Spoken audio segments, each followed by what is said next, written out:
Los Llanos es una historia en primera persona de un escritor que se acaba de separar de Ciro, su pareja, durante muchos años, de una relación larga, y que está atravesando una serie de crisis, una crisis de escritura, una crisis de la mediana edad, una crisis de pareja y de lo que se imaginaba que iba a ser su vida, y que para rearmarse alquila una casa en el medio del campo, se aísla como un poco como un animal herido que va ahí a lamerse las heridas y a sanarse, y se dedica a cultivar una huerta y a criar gallinas de alguna manera con la ilusión de poder ser autosuficiente.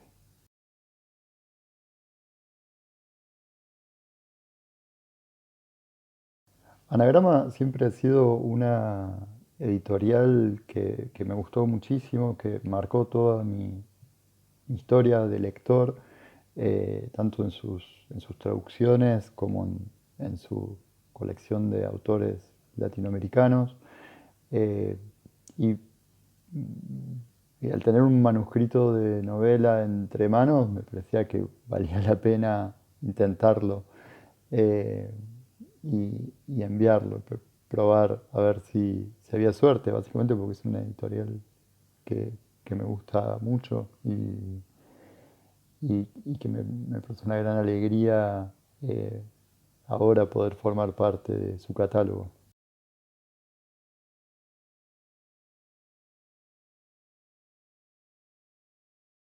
Busca básicamente el rearmarse. A lo que va es a pasar ese tiempo del duelo, que es como un tiempo que a mí siempre me pareció un tiempo muy difícil de narrar, porque de alguna manera no tiene narrativa, no hay grandes sucesos, no hay grandes acontecimientos en un duelo. Las cosas pasan medio como a pesar de uno mismo, a pesar del personaje, pasan muy en profundidad, lejanos a la superficie. Entonces él va como a pasar ese tiempo ahí. eh, Tratando de revincularse de alguna manera con la vida, y para eso empieza esta huerta y para eso se relaciona con algunos vecinos, y mientras tanto va repasando lo que fue su pasado, lo que fue su relación con el paisaje, que es un paisaje, el de la llanura argentina, muy significativo para él, porque es un lugar donde pasó la infancia. Va repasando parte de su historia familiar, va repasando parte de su historia amorosa, y va trabajando en la huerta como una forma, de alguna manera, de no pensar, ¿no? De habitar el presente en en ese trabajar en la tierra.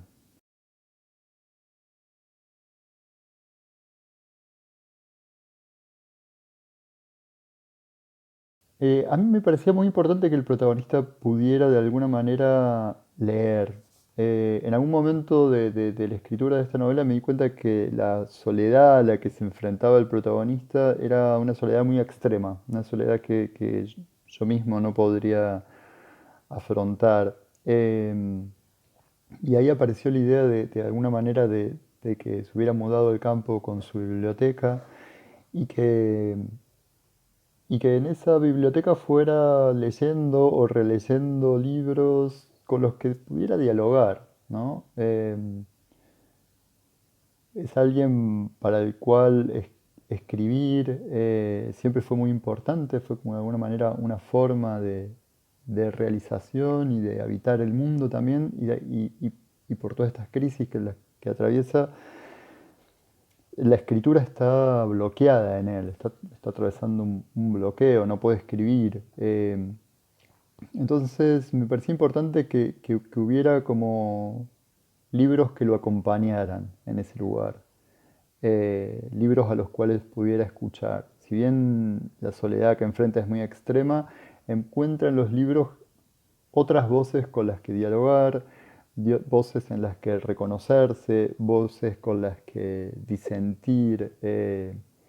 Y me gustaba esa idea de alguna manera, de marcar la lectura y marcar los libros como una especie de compañía o de diálogo en diferido, que uno va armando, incluso en la vida misma, todo el tiempo.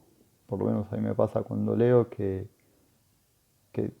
me encuentro dialogando, subrayando, pensando cosas, peleándome con autores tal vez de otro siglo o de otro país, gente que nunca podría conocer personalmente, gente que escribe en otro idioma. Eh, me parece que en ese sentido la lectura forma una parte central de mi vida, y me parecía interesante que también formara una parte central de la vida del personaje.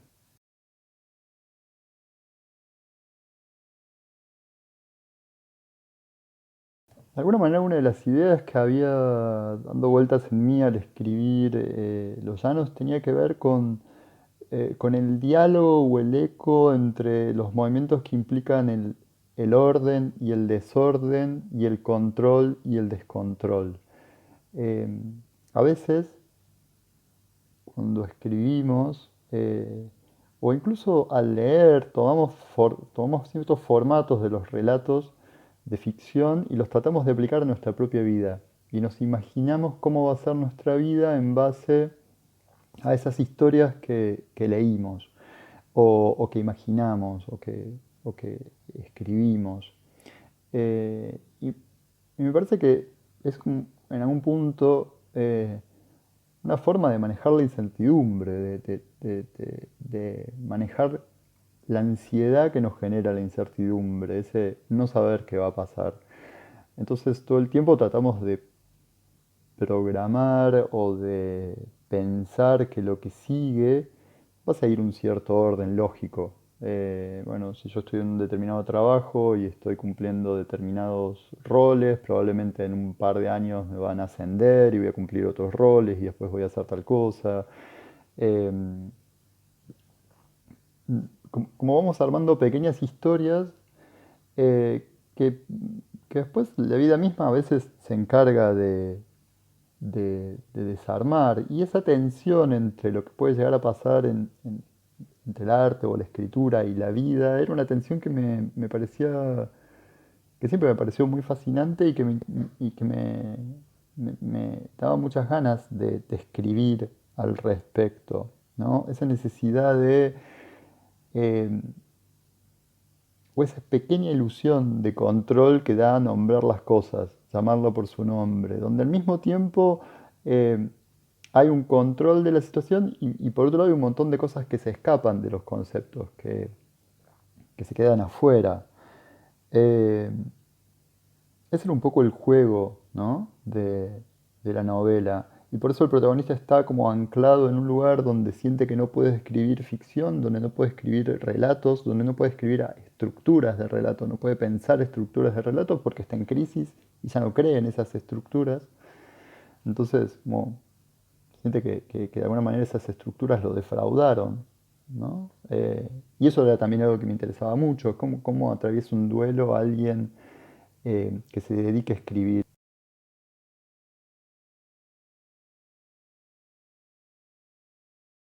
Este libro fue un libro que se fue escribiendo casi sin darme cuenta, o se fue escribiendo a lo largo de mucho tiempo, como proyectos que yo pensaba que eran diferentes proyectos en sí.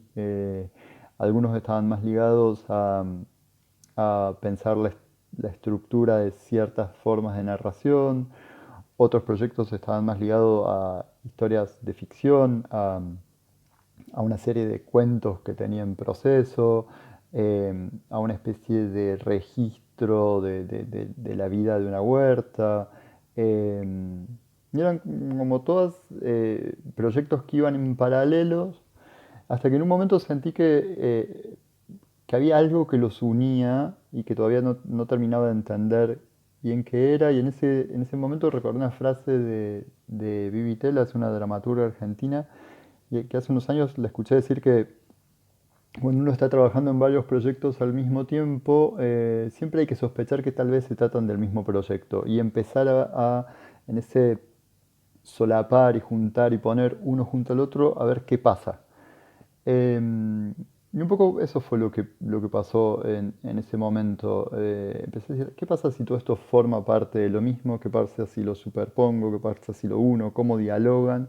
Y ahí fue cuando me di cuenta de que había una novela, que faltaba muchísimo trabajo, que había que encontrarle una estructura, que había que reescribirla y en algunos casos escribirla, pero que todo eso iba junto y que de alguna manera lo que unía a todas esas situaciones eran esta idea del tiempo en el llano, del tiempo del duelo como un tiempo donde no pasan cosas, un tiempo llano, plano, y, y del tiempo en el habitar la llanura, ¿no? Y de habitar ese paisaje.